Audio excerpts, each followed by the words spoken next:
Who would have thought that an anime would save Cyberpunk 2077? What's up, y'all? This your boy, the Black Kakashi, and I'm here with another banger for the channel. If this is your first time here, make sure to hit that like and subscribe button if you enjoyed the video. Without wasting any more of your time, let's get straight to it.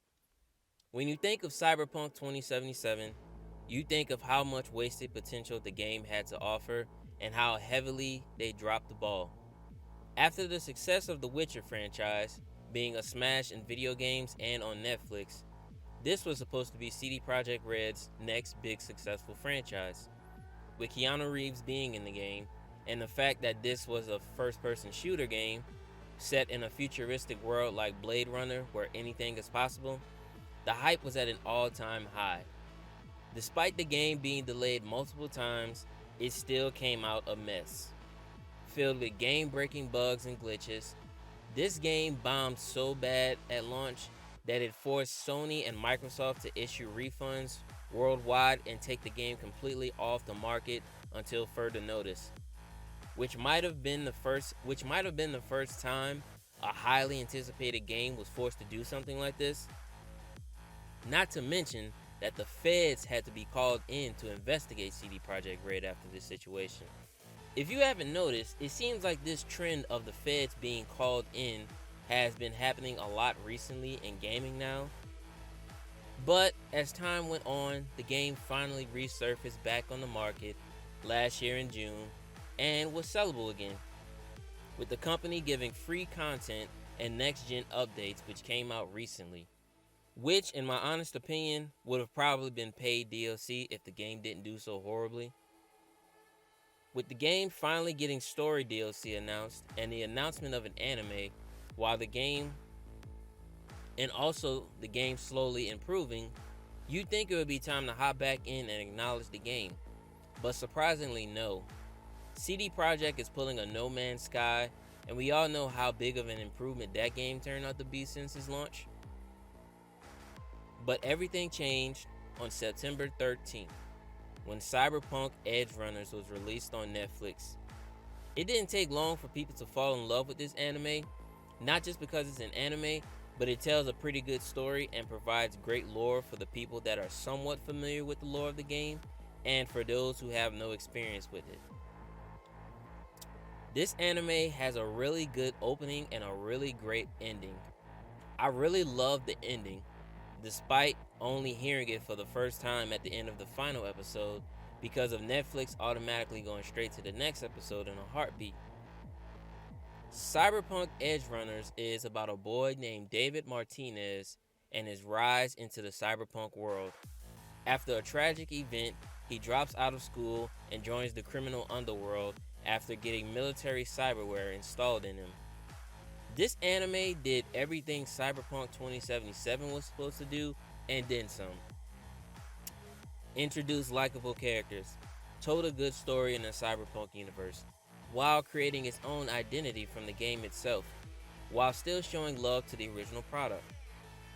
There were plenty of times where I dropped my jaw and yelled out of frustration, and a lot of people felt the same way. The anime provides multiple Easter eggs, whether it be name drops, characters, events, and even the most iconic one that anyone will notice, which is the game's ringtone. Even if you only played the game for 5 to 10 minutes, you'll recognize an Easter egg or two. David's journey was honestly sad to watch. A teenager trying to find his purpose in life, he loses everything in his life and resorts to crime. He finds a new family and a new home, and even finds love, and he slowly loses that as well, which is probably a regular story for most of the people in Night City. This anime has taught me to never trust anyone in Night City or get attached to anyone as well. But if you're a real anime fan, do you know to never get attached to certain characters because death is always around the corner. The betrayals and deaths really did an impact on me because they were so unexpected and jaw-dropping. The animation was perfectly done. Like, I really loved how they animated the effects whenever a character would use their implants. It's honestly beautiful every time it was shown. The way they animated David's I'm sorry, I can't pronounce that word. Sandevistan Sandevistan implants had him looking like Ultra Instinct Goku, and I really appreciated that. I enjoyed Cyberpunk Edgerunner for what it was, a simple story about life in Night City and how easy it is to become influenced by corruption and how grimy this city really is.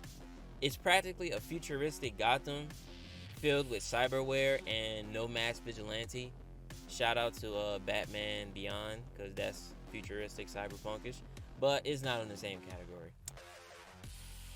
Now, just to be clear, for any anime fans out there, just to be clear, Edgerunners is not on the same level as Death Note or a Hunter x Hunter, but it's still something that any anime fan or a hardcore gamer should watch just to see what the hype is all about. Because that's literally the only reason I watched this, is because of the hype. Cyberpunk 2077 still has a bad taste in my mouth, like Game of Thrones, and I wanted nothing to do with any spin-offs or any other adaptations of the product.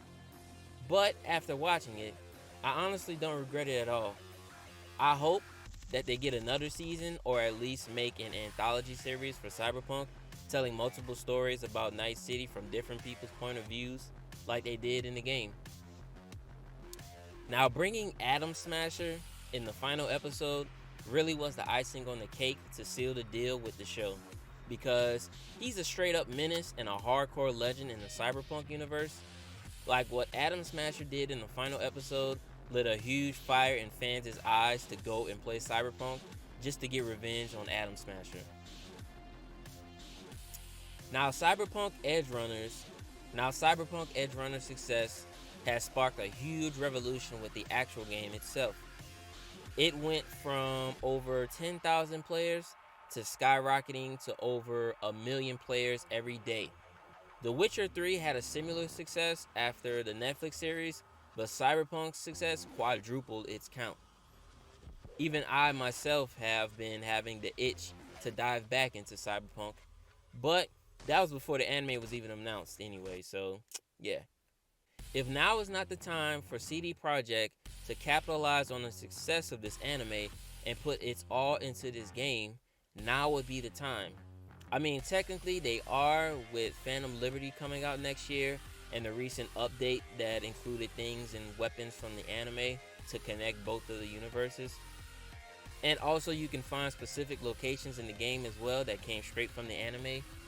Like these Easter eggs show that the anime studio and the game creators did their research in order to combine both worlds together.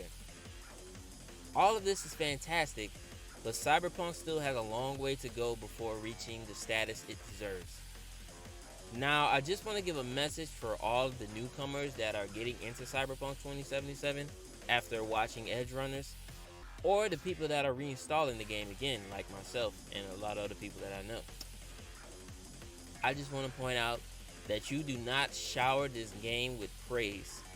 CD Projekt still needs to take accountability for their actions with the game. We don't want them getting cocky like EA and thinking they can just ignore the product. The game is still far from completion, and it's been almost 3.5 years now. If you've watched Edgerunners, let me know how you feel about it, and has it encouraged you to give Cyberpunk 2077 another try, or to finally see how bad the game was when it launched? So with that being said, thanks for watching the video. Leave a like, comment, share, subscribe. Thank you, and I'll see you in the next one.